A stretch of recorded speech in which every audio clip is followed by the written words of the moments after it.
بسم اللہ الرحمن الرحیم۔ السلام علیکم ورحمۃ اللہ وبرکاتہ۔ بسم اللہ الرحمن الرحیم۔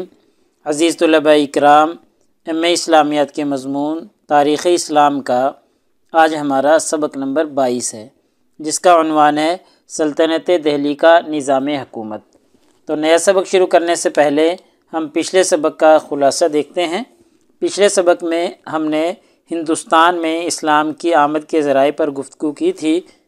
جس میں ہم نے علماء اور صوفیہ کرام کو بطور اسلام کی آمد کے ایک ذریعے کے پڑھا تھا کہ اسلام جہاں پر سپہ سالاروں کے ساتھ آیا ہے، جہاں پر تاجروں کے ساتھ بر صغیر پاک و ہند میں آیا ہے، وہاں پر علماء اور صوفیہ کا بھی اس میں بہت بڑا کردار ہے۔ یا یوں کہہ لیں کہ تجار کے ذریعے اسلام کا تعارف ہندوستان میں ہوا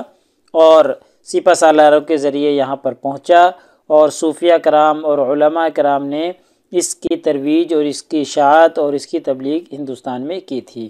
یعنی جو اصل میں اسلام بر صغیر میں پھیلا ہے وہ علماء اور صوفیہ کرام کی خدمات کی وجہ سے پھیلا ہے۔ تو صوفیہ کرام، علماء کرام بھی ایک ذریعہ ہیں اسلام کو یہاں پھیلانے کا۔ تو آج کے اس سبق میں انشاءاللہ ہم سلطنت دہلی کا نظام حکومت پڑھیں گے، اور اس نظام حکومت میں مختلف خاندان جو ہیں، خاندان غلامہ ہے، خلجی خاندان ہے، تغلق خاندان ہے، لودھی خاندان ہے، تو ان کا جو نظام حکومت تھا انشاءاللہ ہم اس پر گفتگو کریں گے۔ تو سب سے پہلے ہم خاندان غلامہ کا جو بادشاہ تھا یا حکمران سب سے پہلا جو تھا وہ تھا قطب الدین ایبک۔ تو قطب الدین ایبک نے اپنے دور حکمرانی میں کیا کیا اصلاحات نافذ کیں اور ان کا طرز حکومت کیا تھا، یا عوام کے فائدے کے لیے کیا کیا انہوں نے اقدامات کیے، تو انشاءاللہ ہم گفتگو کرتے ہیں۔ تو پہلا ان کا ایک قدم تھا امن و امان کے قیام کے لیے انہوں نے جو اقدامات کیے، ان میں قطب الدین ایبک کا یہ قدم بہت اہمیت کا حامل تھا کہ قطب الدین ایبک نے تمام سلطنت میں امن و امان قائم رکھنے کے لیے جتنے بھی بڑے بڑے صوبے اور بڑے بڑے شہر تھے سب میں فوج کو متعین کیا تھا۔ کیونکہ یہ خود جو ہے نا یہ فوجی خیالات کا حامل شخص تھا، اور اس کے اندر جو قابلیت پائی جاتی تھی، جو فہم و فراست پائی جاتی تھی، وہ بھی کچھ اسی نوعیت کی تھی، اور یہی وجہ ہے کہ اس نے ہندوستان پر اپنی حکمرانی قائم کی۔ یا ہم یوں کہہ لیں کہ اس کا جو نظام سلطنت تھا وہ خالصتاً فوجی نوعیت کا تھا، اس لیے اس نے بڑے بڑے شہروں اور صوبوں میں امن و امان کے قیام کے لیے فوج متعین کر رکھی تھی۔ ایسے ہی قطب الدین ایبک کا ایک اہم قدم یہ بھی تھا کہ غیر مسلموں کو ان کے مذہبی عقائد کے مطابق زندگی گزارنے کی اجازت دے رکھی تھی۔ تو جہاں پر قطب الدین ایبک نے مسلمانوں کو عہدے عطا کیے، وہاں پر ہندو جو رعایا تھی یا ہندو عوام جو تھی اس کے ساتھ بھی فیاضی والا سلوک رکھا، اور ایسی فراخ دلی کا ثبوت ان کے ساتھ بھی قائم رکھا۔ ان کو بھی عدلیہ میں، فوج میں اور اس طرح کی جو بھی سرکاری ملازمتیں ہیں وہ عطا کی تھیں، اور جو ہندو قوم تھی اس کے بھی جتنی بھی غیر شرعی جو ٹیکس تھے وہ بھی قطب الدین ایبک نے معاف کر دیے تھے۔ تو اس طریقے سے قطب الدین ایبک کا جو ایک اہم قدم تھا وہ یہ بھی تھا کہ اس نے غیر مسلموں کے ساتھ برابر کا سلوک اور برتاؤ رکھا۔ اس نے مسلمانوں اور غیر مسلموں میں کوئی تمیز محسوس نہیں کی، بلکہ ان سب کو برابر حقوق عطا کیے۔ ایسے ہی قطب الدین ایبک کا ایک اہم قدم عدل و انصاف بھی تھا کہ اس نے اپنے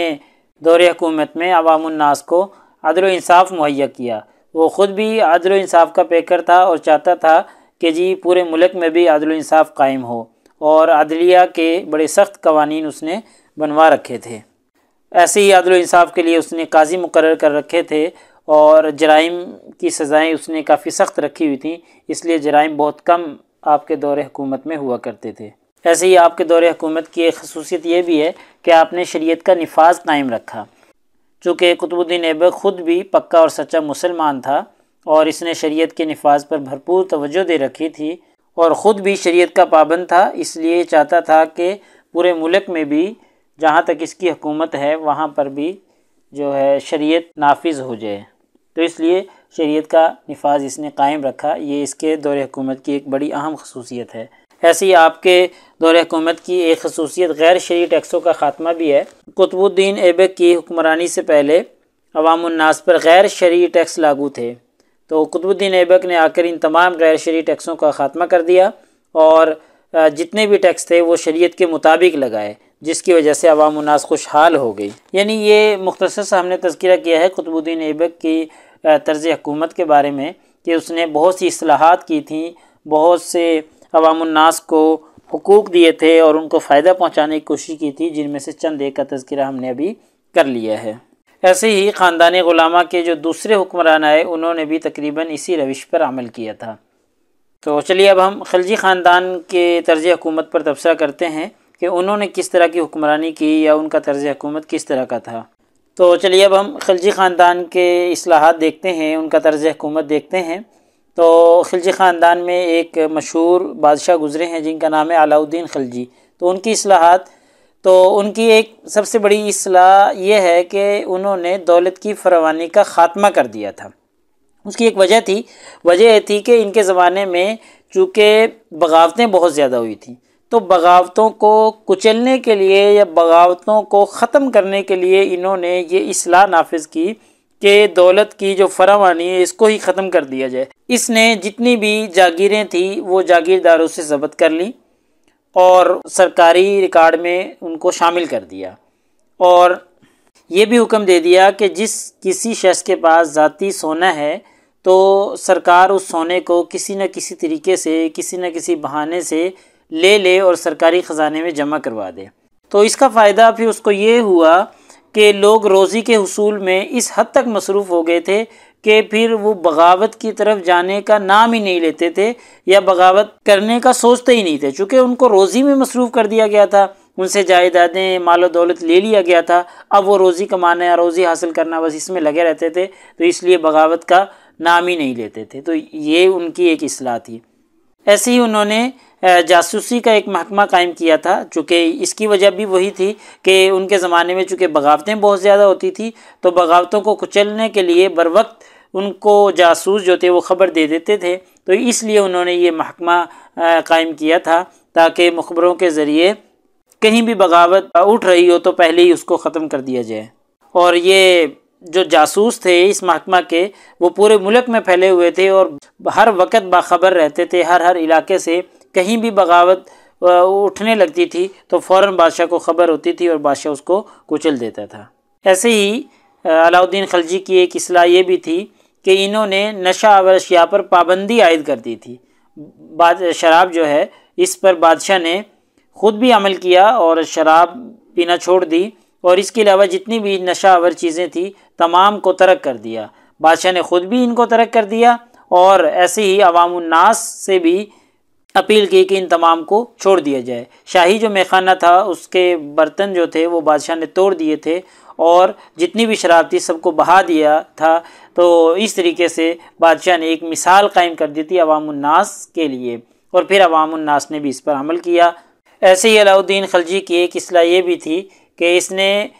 نقد تنخواہ کا نظام رائج کیا۔ اس سے پہلے فوج کو نقد تنخواہیں نہیں دی جاتی تھی، تو اس نے فوج کے لیے نقد تنخواہ کا نظام رائج کیا اور باقاعدہ انہیں تنخواہ دی جاتی تھی۔ جو فوجی سپاہی 2 یا 2 سے زیادہ گھوڑے رکھتا تھا اس کو زیادہ تنخواہ دی جاتی تھی۔ تو اس کا فائدہ اس بادشاہ کو یہ ہوا کہ چونکہ تنخواہ مستقل دی جاتی تھی، مستقل اس کا باقاعدہ نظام تھا، تو اس مستقل تنخواہ کے دیے جانے نے فوج کو بادشاہ کا وفادار بنا دیا۔ تو جب فوج بادشاہ کی وفادار بن گئی تو پھر کہیں بھی بغاوت نہیں ہوتی تھی، اور اگر کہیں بھی ہوتی بھی تھی تو یہی فوج اس کو کچل دیتی تھی۔ تو یہ بڑا اچھا نظام اس نے رائج کیا تھا۔ تو چلیے اب ہم تغلق خاندان کی اصلاحات دیکھتے ہیں، ان کا طرز حکومت کہ انہوں نے کس طریقے سے حکومت کی۔ تو تغلق خاندان میں ایک بادشاہ گزرے ہیں جن کا نام ہے فیروز شاہ۔ انہوں نے بہت سی معاشی، زرعی اور معاشرتی اصلاحات نافذ کی تھیں اور بڑی سمجھداری کے ساتھ حکمرانی کی تھی۔ تو سب سے پہلے انہوں نے ٹیکسوں میں کمی واقع کی، چونکہ ان سے پہلے جو بادشاہ تھے انہوں نے عوام الناس پر بہت سے ٹیکس عائد کر دیے تھے، جس کی وجہ سے عوام جو ہیں وہ معاشی طور پر بدحال ہو گئی تھی۔ تو اس نے فیروز شاہ نے مختلف طریقے اپناتے ہوئے معیشت کا جو نظام ہے اس کو بہتر کیا اور عوام الناس کے اوپر سے جو ٹیکسوں کا بوجھ تھا اسے کم کیا، جس کی وجہ سے عوام الناس جو ہے وہ خوشحال ہونا شروع ہو گئی، اور ساتھ ساتھ وہ پھر اس طریقے سے سلطنت کی وفادار بھی ہوتی چلی گئیں۔ تو انہوں نے ٹیکسوں کی کمی کے لیے بہت سی اصلاحات کی کہ جو غیر شرعی ٹیکس تھے ان کو ختم کر دیا، یا جو ٹیکس شرعی تو تھے لیکن شریعت کی مقرر کردہ مقدار سے زیادہ وصول کیے جا رہے تھے ان کو کم کیا اور شریعت کے مطابق ان کو وصول کرنے لگے۔ ایسے ہی پچھلے بادشاہوں نے جو زمینیں جاگیرداروں سے ضبط کر لی تھیں تو اس نے ان زمینوں کو کاشتکاروں کو اور جاگیرداروں کو واپس کر دیا تھا، جس کی وجہ سے عوام جو ہے ان سے استفادہ کرنے لگی اور عوام جو ہے وہ خوشحال ہونا شروع ہو گئی۔ ایسے ہی خراج کے حوالے سے ان کی اصلاحات ہیں، اس نے ملک میں خراج کا نظام جو ہے وہ جاری کیا۔ ایسے ہی عشر کا جو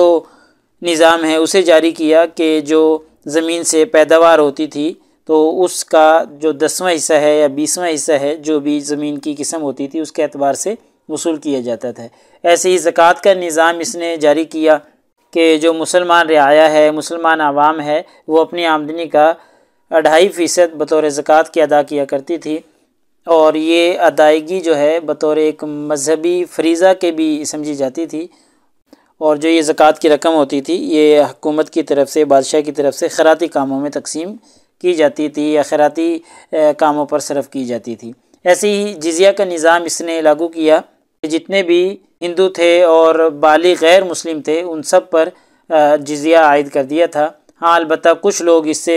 مستثنیٰ تھے، جیسے بچے، بوڑھے، عورتیں، بیمار، غلام وغیرہ، جو کہ شریعت کی نظر میں بھی مستثنیٰ قرار دیے جاتے ہیں جزیہ سے، تو ان کے اوپر جزیہ نہیں تھا۔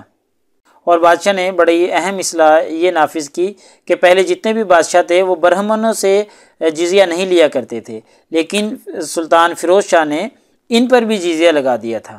ایسے ہی بادشاہ نے غیر مسلم جو عوام تھی اس کو بھی فوج میں بھرتی کرنا شروع کر دیا، اور اس کا فائدہ یہ ہوا کہ ملک کے اور سلطنت کے جو محافظین تھے ان کی تعداد میں کافی اضافہ ہو گیا، اور اس طریقے سے جو غیر مسلم تھے، ہندو تھے، وہ بھی سلطان کی تعظیم اور سلطان کی عزت و تکریم کرنے لگ گئے، اور جو بھی شخص فوج میں بھرتی ہوتا تھا چاہے وہ غیر مسلم ہو یا مسلمان ہو تو اس کا جزیہ جو ہے وہ معاف کر دیا جاتا تھا۔ ظاہر ہے غیر مسلموں کے اوپر جزیہ ہوتا تھا تو غیر مسلم سے پھر جزیہ نہیں لیا جاتا تھا، تو اس لیے ہر کوئی چاہتا تھا کہ وہ بادشاہ کی فوج میں شامل ہو جائے۔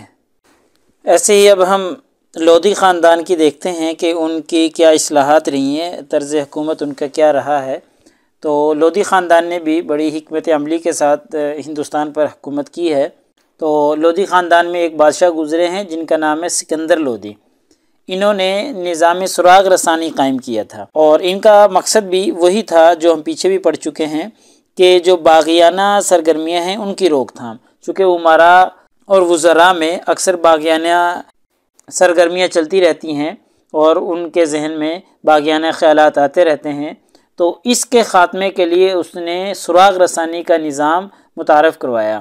اور باقاعدہ اسے منظم کیا، اور خود اس کا جو ہے وہ نگرانی کرتا تھا اور خود جو ہے اس کی رپورٹ دیکھتا تھا، اور جو اس کے سراغ رسان ہوتے تھے، جو لوگ جاسوسی پر متعین ہوتے تھے، وہ ہر قسم کی رپورٹ بادشاہ تک پہنچایا کرتے تھے۔ اور اکثر ایسا ہوتا تھا کہ جو وزراء ہوتے تھے ان کی جو نجی محفل کی باتیں ہوا کرتی تھی، بادشاہ ان کو بتاتا تھا کہ جی تم نے فلاں محفل میں یہ باتیں کی ہیں، تو وہ یہ سمجھتے تھے کہ یہ بہت بڑا اللہ کا ولی ہے، یا اس کے پاس کوئی مافوق الفطرت طاقت ہے، یا ایسے ذرائع موجود ہیں جن کی وجہ سے یہ ہماری نجی محفل کی باتیں بھی سن لیتا ہے۔ ایسے ہی سکندر لودھی نے عدل و انصاف کے قیام کے حوالے سے اصلاحات نافذ کیں۔ ان کے زمانے میں کوئی بھی ظالم اپنے ظلم کی سزا سے بچ نہیں سکتا تھا، خواہ وہ کتنا ہی بااثر کیوں نہ ہو۔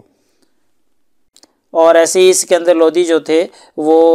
سر عام لوگوں کے سامنے، لوگوں کی مجالس میں بیٹھ کر لوگوں کی شکایات سنا کرتے تھے اور ان کا فوری تدارک کیا کرتے تھے، فوری ان کو دور کیا کرتے تھے، اور عوام الناس کے ساتھ حسن سلوک سے پیش آیا کرتے تھے۔ تو یہ کچھ اصلاحات تھیں، کچھ ان کا طرز حکومت تھا جو دہلی سلطنت کے بادشاہ گزرے ہیں، ان پر ہم نے مختصر سا تبصرہ کیا ہے۔ تو لہٰذا ہمارے آج کے اس سبق کا خلاصہ بھی یہی نکلا کہ سلطنت دہلی کا نظام حکومت ہم نے دیکھا ہے۔ نظام حکومت میں ہم نے خاندان غلامہ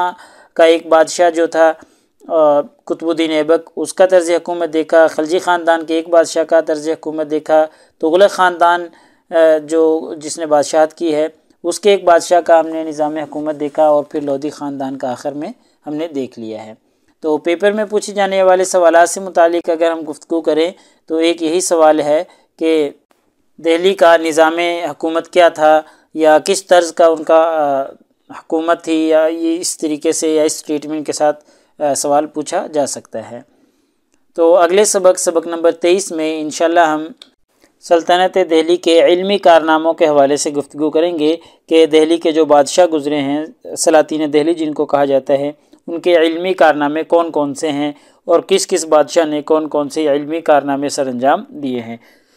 تو انشاءاللہ تفصیلات اگلے سبق میں دیکھیں گے۔ جزاکم اللہ خیر۔ السلام علیکم ورحمۃ اللہ وبرکاتہ۔ اللہ پاک آپ سب لوگوں کا حامی و ناصر ہو۔ اگلے سبق تک اجازت چاہتا ہوں۔ اللہ تعالیٰ آپ سب لوگوں کو کامیابیاں نصیب فرمائے۔